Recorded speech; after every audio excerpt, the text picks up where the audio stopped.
Que bom que você chegou até aqui. Sinta-se uma pessoa abençoada. Você também pode ajudar a levar esta mensagem a outras pessoas. Compartilhe este vídeo em seus grupos de mensagens. Deixe seu comentário. E não se esqueça, deixe seu like. Gratidão. O desejado de todas as nações. Capítulo 86. Ide, ensinai a todas as nações. Achando-se a um passo de seu trono celestial, deu Cristo aos discípulos a comissão. É-me dado todo o poder no céu e na terra, disse ele. Portanto, ide, ensinai todas as nações. Ide por todo o mundo, pregai o evangelho a toda criatura. Várias vezes foram as palavras repetidas a fim de que os discípulos lhes aprendessem o significado. Sobre todos os habitantes da terra, elevados e humildes, ricos e pobres, devia a luz do céu resplandecer em claros, poderosos raios. Os discípulos deviam ser colaboradores de seu Redentor na obra de salvar o mundo. A comissão fora dada aos 12 quando Cristo se encontrara com eles no cenáculo. Devia, porém, ser transmitida agora a um maior número.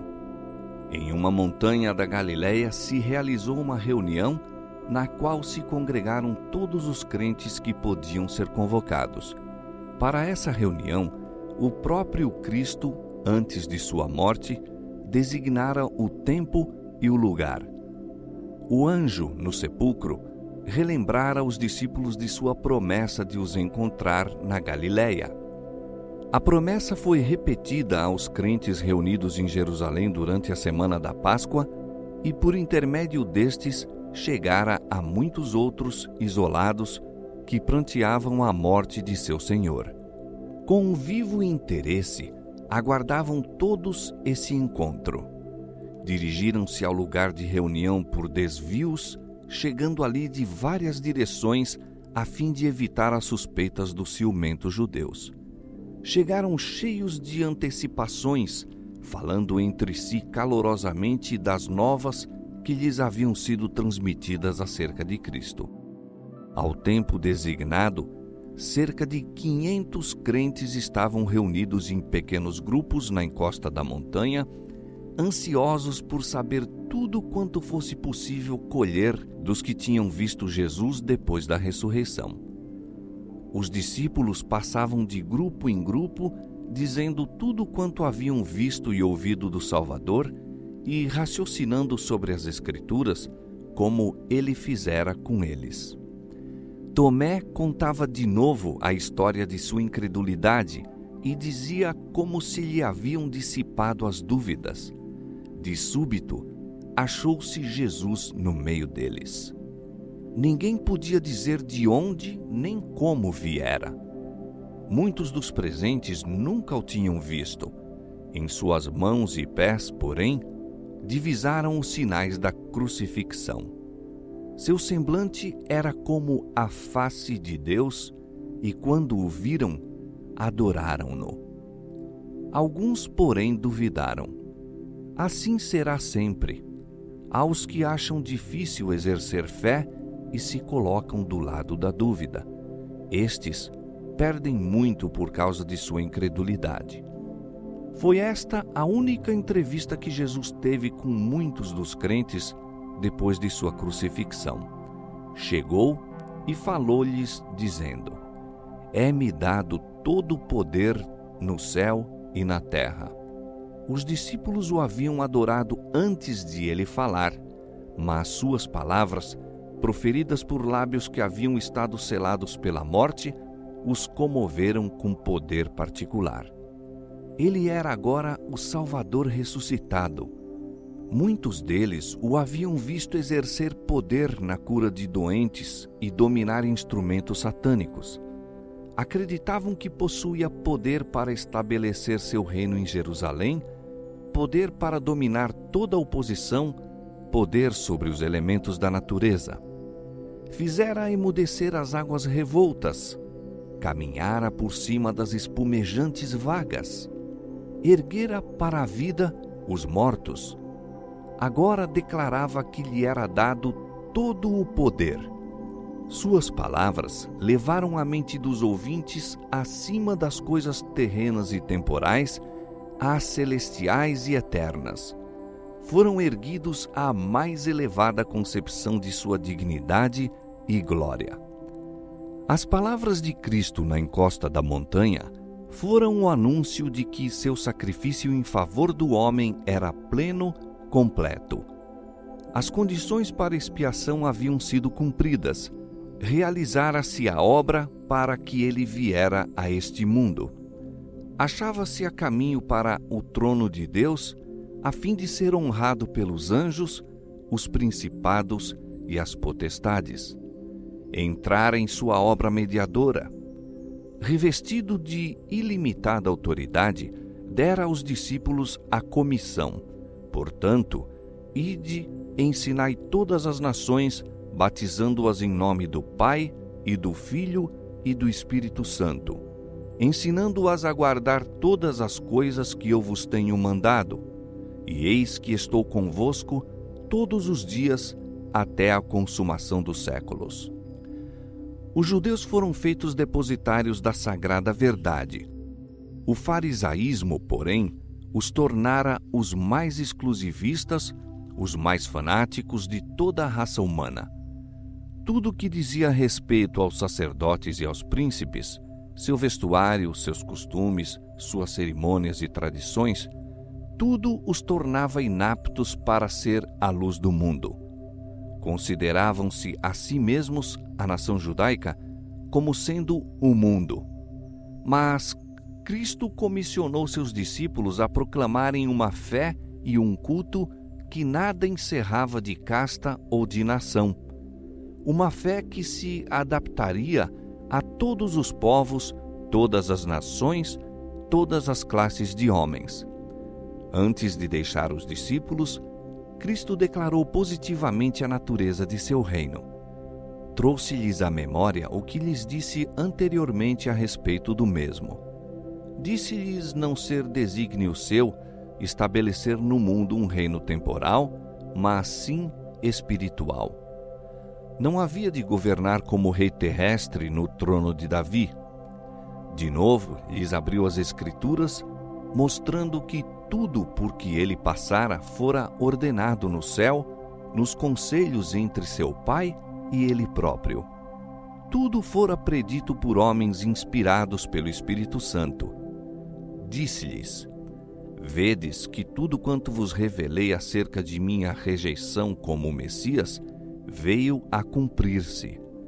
Verificou-se tudo quanto disse a respeito da humilhação que eu devia suportar e da morte de que devia morrer. Ao terceiro dia, ressuscitei. Examinai mais diligentemente as Escrituras e vereis que, em todas essas coisas, se cumpriram as especificações da profecia a meu respeito. Cristo ordenou aos discípulos que fizessem a obra que lhes deixara nas mãos, começando em Jerusalém. Jerusalém fora o cenário de sua pasmosa condescendência para com a raça humana. Lá sofrera ele, sendo rejeitado e condenado. A terra da Judéia era seu berço. Ali, revestido da humanidade, andara com os homens e poucos haviam discernido quão perto o céu chegara da terra quando Jesus se achava entre eles. Em Jerusalém devia começar a obra dos discípulos. Em vista de tudo quanto Cristo ali sofrera e do não apreciado trabalho que realizara, os discípulos poderiam ter pedido um campo mais prometedor. Não fizeram, entretanto, essa petição. O próprio terreno em que ele espalhara a semente da verdade devia ser cultivado pelos discípulos e a semente brotaria, produzindo abundante messe.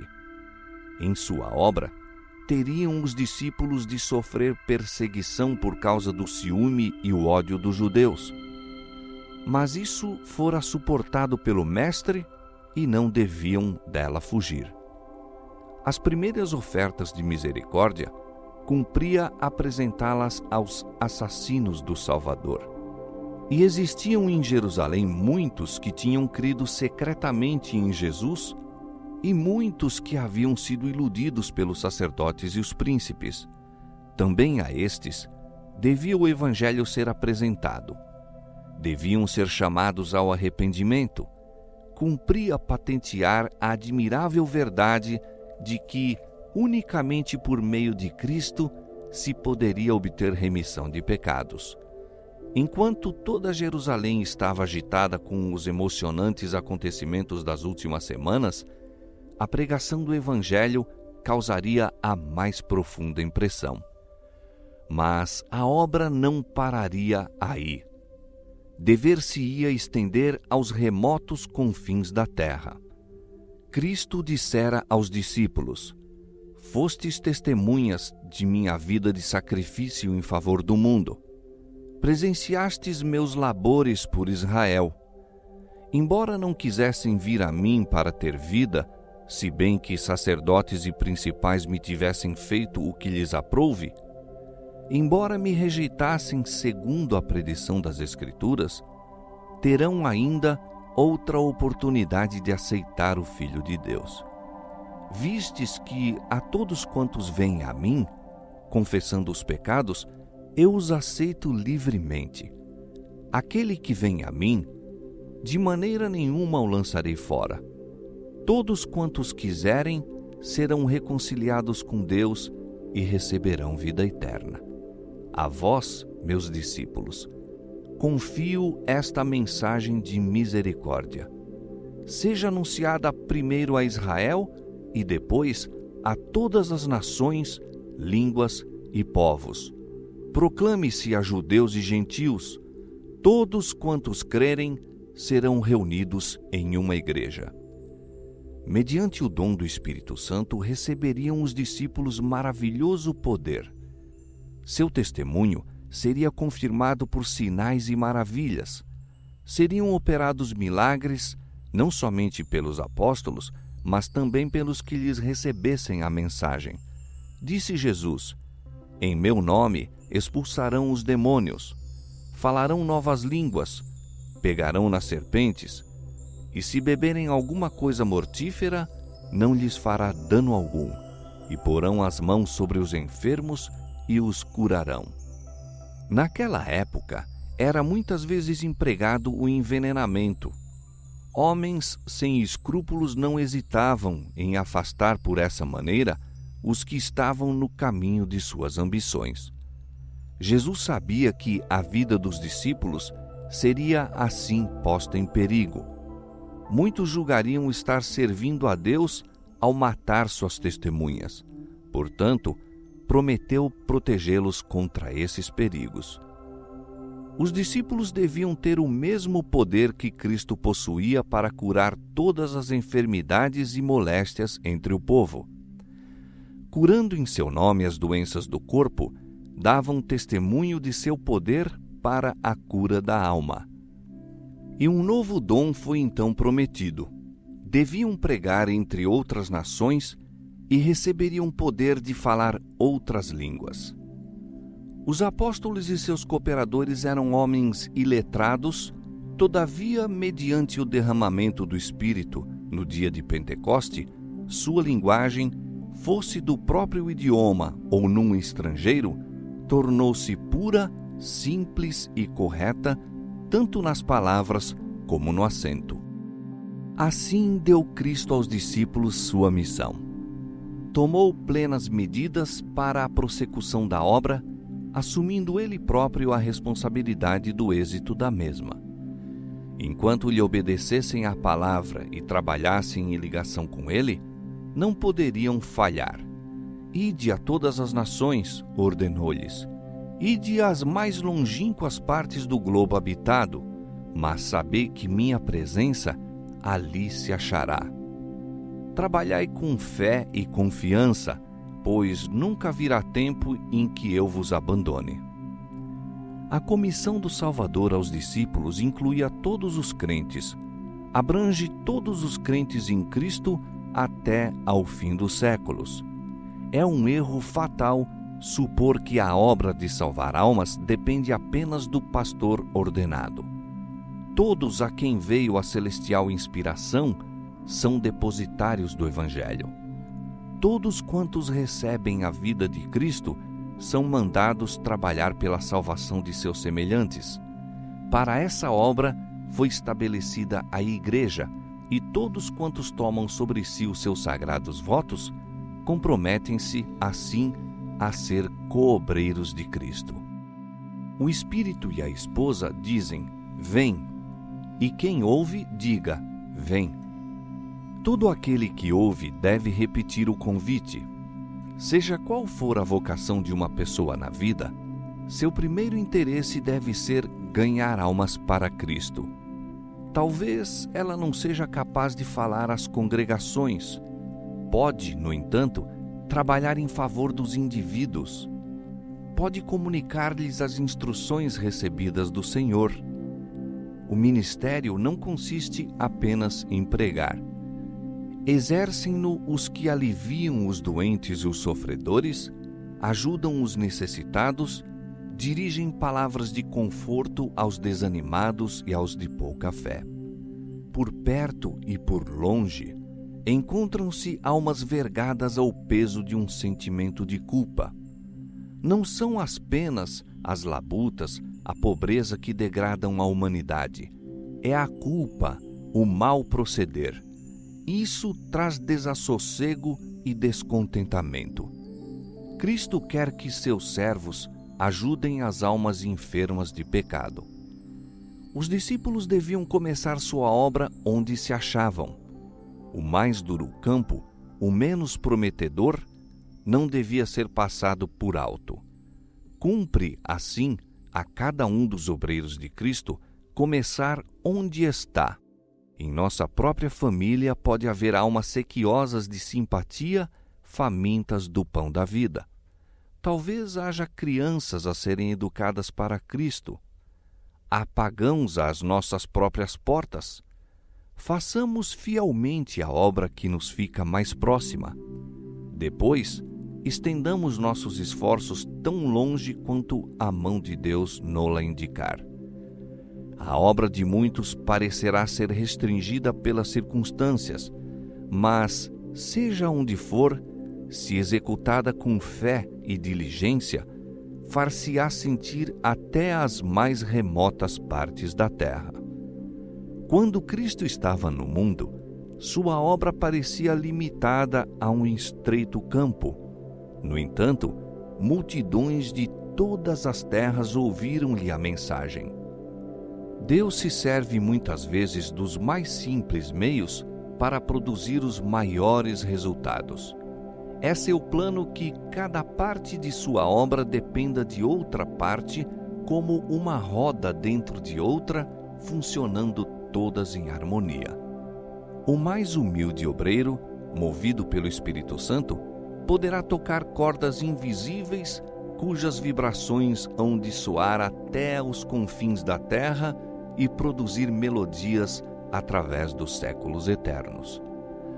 Mas cumpre não perder de vista a ordem: ide por todo o mundo. Somos chamados a erguer os olhos para as terras distantes. Cristo derriba o muro divisório, os separadores preconceitos de nacionalidade, ensinando amor por toda a família humana. Ergue os homens do estreito círculo que o egoísmo lhes prescreve. Apaga todas as fronteiras territoriais e as artificiais distinções de classe.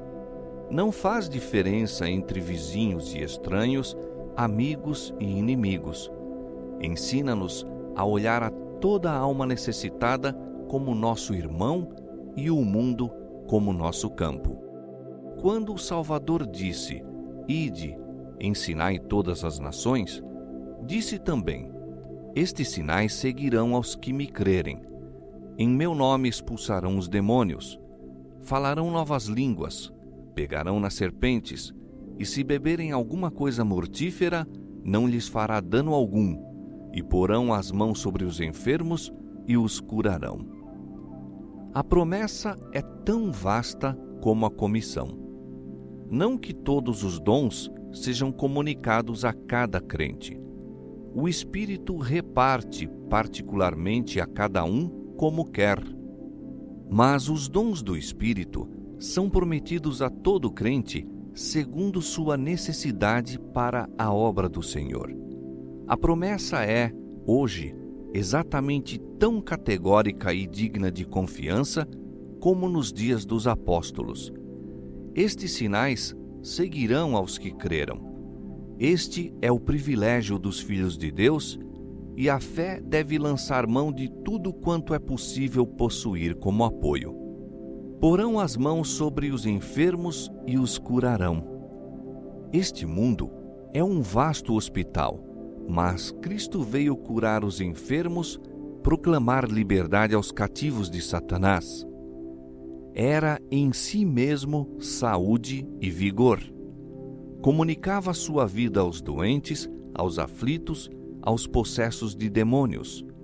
Não repelia ninguém que viesse receber seu poder vivificador. Sabia que os que lhe pediam auxílio haviam trazido sobre si mesmos a doença. Todavia, não se recusava a curá-los. E quando a virtude provinda de Cristo penetrava nessas pobres almas, sentiam a convicção do pecado, e muitos eram curados de suas enfermidades espirituais, bem como das do corpo. O Evangelho possui ainda o mesmo poder, e por que não deveríamos testemunhar hoje idênticos resultados? Cristo sente as misérias de todo sofredor. Quando os espíritos maus arruinam o organismo humano, Cristo sente essa ruína. Quando a febre consome a corrente vital, ele sente a agonia. E está tão disposto a curar o enfermo hoje como quando se achava em pessoa na terra. Os servos de Cristo são seus representantes, instrumentos pelos quais opera. Ele deseja, por intermédio dos mesmos, exercer seu poder de curar. Na maneira por que o Salvador curava, havia lições para os discípulos. Uma ocasião, ungiu com terra os olhos de um cego, dizendo-lhe: vai, lava-te no tanque de Siloé. Foi, pois, e lavou-se, e voltou vendo. A cura só se podia operar pelo poder do grande médico. Todavia, Cristo fez uso dos simples agentes da natureza. Conquanto não recomendasse as medicações compostas de drogas, sancionou o emprego de remédios simples e naturais. A muitos dos aflitos que foram curados, disse Cristo: não peques mais, para que te não suceda alguma coisa pior. Assim ensinou que a doença é o resultado da violação das leis de Deus, tanto naturais como espirituais. Não existiria no mundo a grande miséria que há se tão somente os homens vivessem em harmonia com o plano do Criador. Cristo fora o guia e mestre do antigo Israel e ensinara-lhe que a saúde é o prêmio da obediência às leis divinas. O grande médico que curava os doentes da Palestina falara a seu povo da coluna de nuvem, dizendo-lhe o que devia fazer e o que Deus faria por eles. Se ouvires atento à voz do Senhor teu Deus, disse, e obrares o que é reto diante de seus olhos, e inclinares os teus ouvidos aos seus mandamentos, e guardares todos os seus estatutos, nenhuma das enfermidades porei sobre ti que pus sobre os egípcios, porque eu sou o Senhor que te sara. Cristo deu a Israel definidas instruções acerca de seus hábitos de vida e assegurou-lhe: e o Senhor de ti desviará toda enfermidade. Quando cumpriam as condições, verificavam-se as promessas. Entre as suas tribos não houve um só enfermo. Estas lições são para nós. Há condições que devem ser observadas por todos os que queiram conservar a saúde. Cumpre aprenderem todos quais são essas condições. Deus não se agrada da ignorância com respeito às suas leis, sejam naturais, sejam espirituais. Devemos ser coobreiros seus para a restauração da saúde do corpo, bem como da alma. E devemos ensinar os outros a conservar e a recuperar a saúde, empregar para os doentes os remédios providos por Deus na natureza, bem como encaminhá-los àquele que unicamente pode restaurar. É nossa obra apresentar os doentes e sofredores a Cristo nos braços de nossa fé. Devemos ensinar-lhes a crer no grande médico, lançar mão de sua promessa e orar pela manifestação de seu poder. A própria essência do Evangelho é restauração, e o Salvador quer que induzamos os enfermos, os desamparados e os aflitos a se apoderarem de sua força. O poder do amor estava em todas as curas de Cristo e unicamente participando desse amor, pela fé, podemos ser instrumentos para a sua obra. Se negligenciamos pôr-nos em divina ligação com Cristo, a corrente de energia vitalizante não pode fluir em abundantes torrentes de nós para o povo. Houve lugares em que o próprio Salvador não pôde realizar muitas obras poderosas devido à incredulidade. Assim, agora, a incredulidade separa a igreja de seu divino ajudador. Fraco é seu apego às realidades eternas. Por sua falta de fé, fica Deus decepcionado e é roubado de sua glória. É fazendo a obra de Cristo que a igreja tem a promessa de sua presença. Ide, ensinai a todas as nações, disse ele, e eis que eu estou convosco todos os dias até a consumação dos séculos. Tomar o seu jugo é uma das primeiras condições para receber-lhe o poder. A própria vida da igreja depende de sua fidelidade em cumprir a comissão do Senhor. Certo, negligenciar essa obra é convidar a fraqueza e a decadência espirituais. Onde não há ativo trabalho em benefício de outros, o amor deperece e definha a fé. É intento de Cristo que seus ministros sejam educadores da igreja na obra evangélica. Cumpre-lhes ensinar o povo a buscar a salvar os perdidos. É esta, porém, a obra que estão fazendo? Ai, quantos estão perfiando por avivar a centelha da vida numa igreja prestes a perecer? Quantas igrejas são sacudidas como ovelhas enfermas pelos que deviam estar buscando a ovelha perdida? E todo o tempo, milhões e milhões estão perecendo sem Cristo. O amor divino moveu-se às suas insondáveis profundidades em favor dos homens, e os anjos maravilharam-se de ver nos objetos de tão grande amor uma gratidão meramente superficial.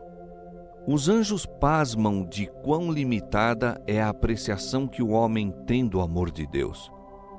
O céu se indigna ante a negligência manifestada para com a alma dos homens.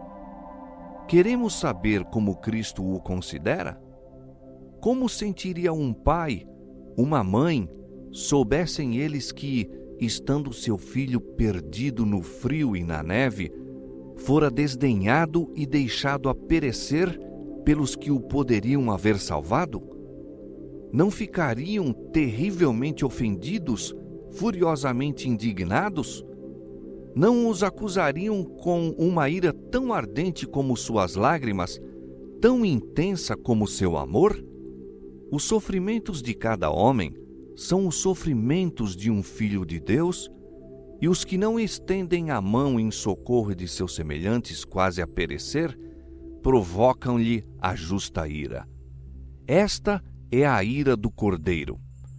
Aos que professam ser companheiros de Cristo e todavia se têm mostrado indiferentes às necessidades dos semelhantes, declarará ele no grande dia do juízo: Não sei de onde vós sois.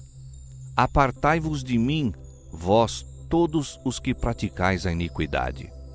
Na comissão dada aos discípulos, Cristo não somente lhes delineou a obra, mas deu-lhes a mensagem. Ensinai o povo, disse, a guardar todas as coisas que eu vos tenho mandado.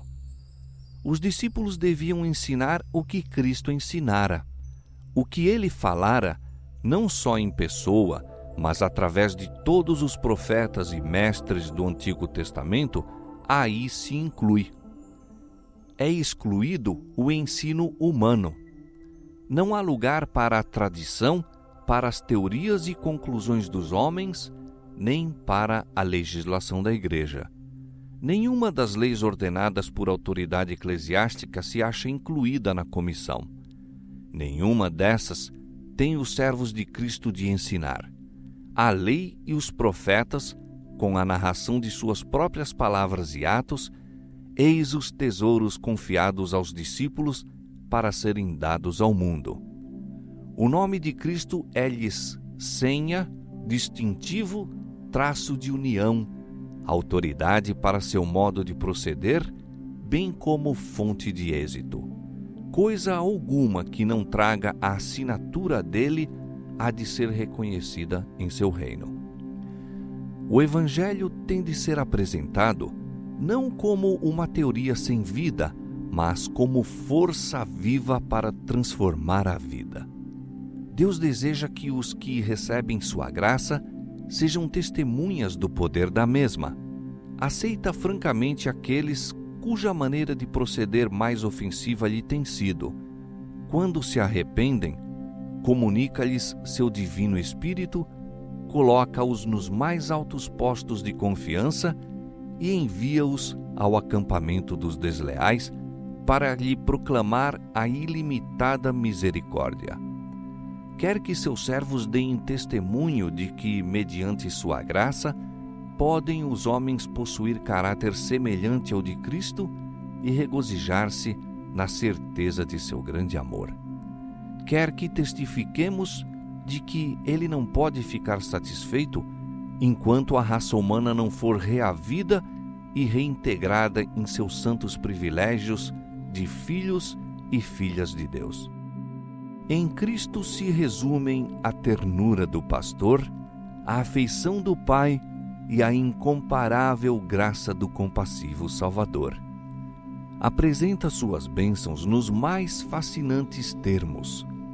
Não se contenta apenas em anunciar essas bênçãos, oferece-as da maneira mais atrativa para excitar o desejo de as possuir. Assim devem seus servos apresentar as riquezas da glória do inexprimível dom. O maravilhoso amor de Cristo abrandará e subjugará os corações quando a simples reiteração de doutrinas nada conseguiria. Consolai, consolai o meu povo, diz o vosso Deus. Tu, anunciador de boas novas a Sião, sobe tu a um monte alto. Tu, anunciador de boas novas a Jerusalém, levanta a tua voz fortemente. Levanta, não temas, e dize às cidades de Judá: eis aqui está o vosso Deus. Como pastor, apacentará o seu rebanho. Entre os seus braços recolherá os cordeirinhos e os levará no seu regaço. Falai ao povo daquele que traz a bandeira entre 10.000 e que é totalmente desejável. As palavras meramente não o podem dizer. Seja refletido no caráter e manifestado na vida. Cristo pousa para ser retratado em cada discípulo. A todos predestinou Deus para serem conformes à imagem de seu Filho. Em cada um se tem de manifestar ao mundo o longânimo amor de Cristo, sua santidade, mansidão, misericórdia e verdade. Os primeiros discípulos saíram pregando a palavra. Eles revelaram Cristo em sua vida. E o Senhor andava com eles, confirmando a palavra com os sinais que se seguiram. Estes discípulos se prepararam para a obra. Antes do dia de Pentecoste, se reuniram e tiraram dentre eles todas as desinteligências. Estavam de um mesmo sentimento. Acreditavam na promessa de Cristo de que a bênção seria dada e oravam com fé. Não pediam a bênção apenas para si. Estavam preocupados com a responsabilidade quanto à salvação de almas. O Evangelho devia ser levado até aos confins da terra e eles reclamavam a doação do poder que Cristo prometera. Foi então que o Espírito Santo foi derramado e milhares se converteram num dia. Assim pode ser agora. Em vez das especulações dos homens, seja pregada a palavra de Deus. Tirem os cristãos do meio deles as dissensões e entreguem-se a si mesmos a Deus para a salvação dos perdidos. Peçam a bênção com fé e ela há de vir. O derramamento do Espírito nos dias apostólicos foi a chuva temporã e glorioso foi o resultado. Mas a chuva serôdia será mais abundante. Todos quantos consagram a Deus alma, corpo e espírito estarão constantemente recebendo nova dotação de poder físico e mental. As inexauríveis provisões do céu acham-se à sua disposição. Cristo lhes dá o alento de seu próprio espírito, a vida de sua própria vida.